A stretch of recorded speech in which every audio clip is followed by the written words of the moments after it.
చెల్లెలా, అమ్మ నాన్న చిన్ననాడు చనిపోతే నిన్ను నా గుండెల్లో పెట్టి సాదుకున్నా. నిన్ను పేర్చి పెద్ద చేసి ఉండవానికిచ్చి పెళ్లి చేశాడు.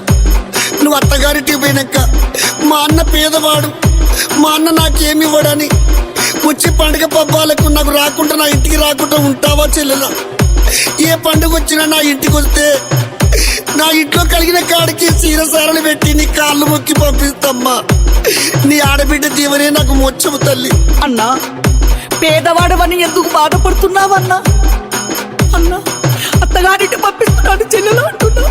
అన్నా, పేదవాడిని మర్చిపోతావా అన్న మాట ఎట్లొచ్చిందే అన్నా? పేదన్నని మర్చిపోతావా చెల్లెలన్న మాట ఎట్లొచ్చిందే అన్నా? అన్నా, ఆ మాట నీ నోటికి ఎలా వచ్చిందన్నా? అన్నా, సంవత్సరానికి ఒకసారి రాకెట్ల పున్నమవుతుందన్న.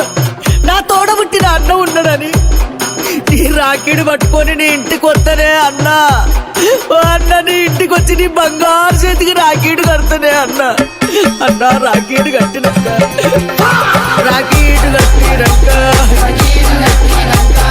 పంగు తాగుతా అన్నా. నా చెల్లె వచ్చిలోని నాకు సీరలు పెట్టాకన్నా, నాకు కట్నం ఇయ్యకే అన్నా, నాకు 100 ఇయ్యకే అన్నా, 200 ఇయ్యకే అన్నా, 500 ఇయ్యకే అన్నా. ఒక తల్లి పిల్లలము నా తోడ అన్నావన్నా, నా తోడ అన్నదే అన్నా, నాకన్నా ఉన్నాడంటే నాకంటే సాలే అన్నా.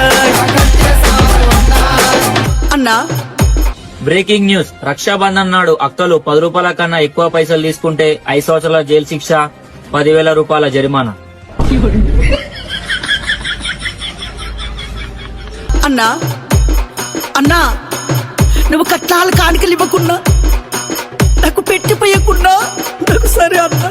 అన్నా, నేను ఉన్నంతసేపు నీకే ఆపతి ఏ కష్టం రాకుండా ఎల్లకాలం నువ్వు చల్లగుండాలన్నా. అన్నా, నీకే ఆపది రావద్దన్నా. అన్నా, ఓ అన్నా, అన్న నేను అత్తగారింటి పోతున్నానన్నా. నీ కాళ్ళు మొక్కుతా అన్నా, దండం పెడతా అన్నా. నేనొక్క చెల్లెనే అన్నా, నన్ను సాదుకున్నవే అన్నా. చేసి పెద్దగా చేసి అన్నా, నా పెళ్లి చేసినవు అన్నా. అత్తగారి ఇంటి కన్నా నన్ను సాగనంపవే అన్నా. ఎప్పుడు ఉన్నా గానీ అన్నా, ఇల్లు అంటేనే అన్నా, నాకు పుట్టడాచలే అన్నా, నిన్ను మరసిపోను అన్నా. ఎంత పేదవాడవైనా అన్నా, నువ్వు బీదవాడవైనా అన్నా. నేను అత్తగారింటికి వెళ్ళిపోయినాక నీకు ఎలాంటి ఆపద రావద్దన్నా, ఎలాంటి కష్టం రావద్దన్నా.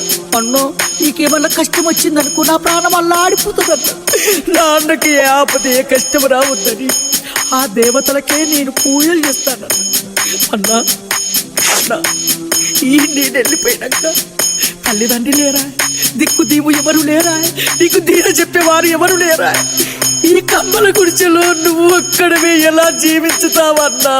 నువ్వు ఎలా బ్రతుకుతావన్నా? అన్నా, నీకే ఆపద రావద్దన్నా, చల్లగా జీవించాలన్నా. నా నోట నీకు దీవనిస్తున్నానన్నా, నేను ఆడబిడ్డనన్నా, నీకు దీవనిస్తున్నానన్నయ్య. వెళ్ళిపోతున్నానన్నా.